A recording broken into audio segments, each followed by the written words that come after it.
Last week I made some comments about the need for a Mujaddid. This week I want to share some thoughts with you about the person who claims to be a Mujaddid and what his life and character should have been before he claimed that he was the Mujaddid, or whatever century.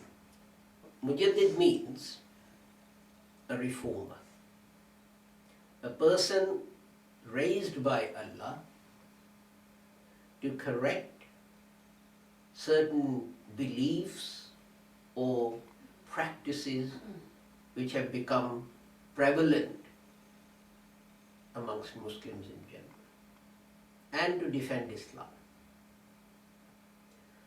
So, firstly, that Mujaddid, when he makes his claim, he has to say what the object of his mission is. What is the task that God has entrusted him? Why has he been raised? And you see, if we look at the life of the Holy Prophet Muhammad, for example, the first thing these reformers do is they point to their previous life and say, look at our previous lives. The Holy Prophet Muhammad, for example, never worshipped idols in all his life. Even before he announced that he was a prophet of God, he never worshipped idols. And we have other examples. For example, Hazrat Ibrahim, we have read the story of how his father worshipped idols and so on and so forth, but he never did. A number of people over the last few years have claimed to be the Mujaddid of 15th century. And almost exclusively they all belong to the Qadiani Jamaat. They are members or ex-members of this Jamaat. The difficulty then arises is this, that as they were members of the Qadiani Jamaat, they believed things which were against fundamental principles of Islam. For example, they believed that in the verse Khatmun Nabiyyin, Khatam doesn't mean the last prophet, it means the seal with which new prophets will be made. They believed that Hazrat Mirza Ghulam Ahmad of Qadian was a prophet.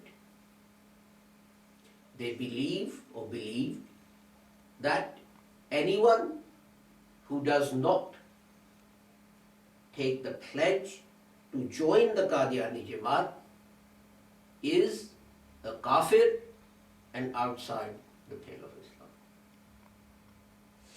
Now all of these, I've just mentioned three of them. And interestingly, they believed that Mian Mahmud Ahmad sahib, who coined these beliefs, which were against the fundamental teachings of the Holy Quran and the Holy Prophet Muhammad, he was the great reformer promised by Hazrat Mirza Ghulam Ahmad.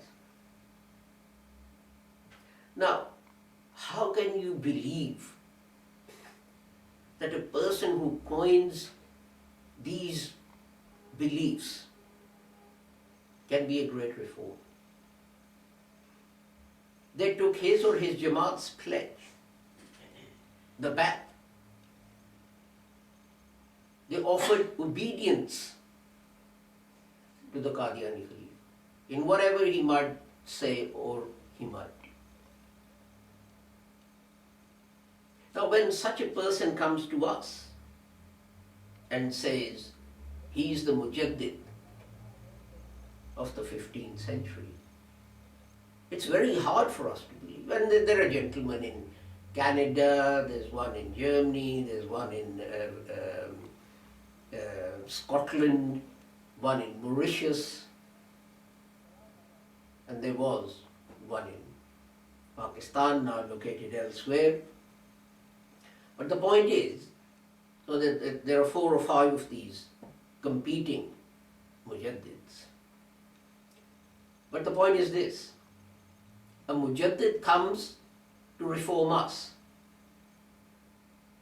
If his own beliefs are erroneous or have been wrong, how is he going to reform us? He was the one whose beliefs and practices needed to be reformed in the first place. If God was going to appoint a person a mujaddid, surely God should have protected him from walking down the wrong path. But he wasn't. He kept on believing in these wrong things. He didn't challenge the Khalifa or the Jamaat and so on. And as we know, when a Khalifa changes, it is incumbent upon members of the Qadiani Jamaat to take the baiat of the new Khalifa. So all of these mujaddids, they took the baiat of at least 2 or 3 Khalifas to obey them. They took the baiat that these beliefs that I've just described to you are correct.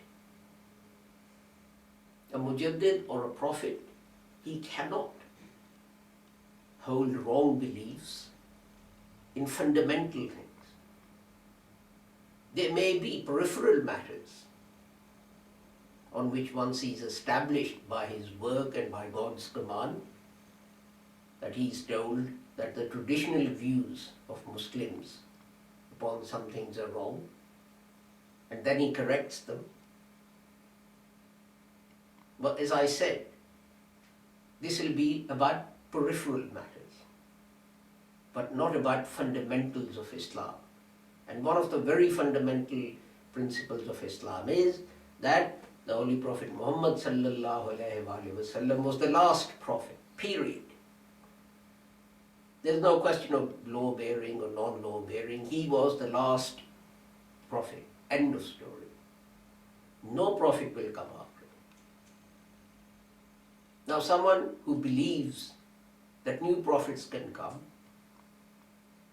and believes and accepts at least one person as a prophet who has appeared after the Holy Prophet Muhammad and casts the whole of the Muslim Ummah into a category with other non-Muslims, how can his claim to being a reformer be accepted? He is himself in need of reform.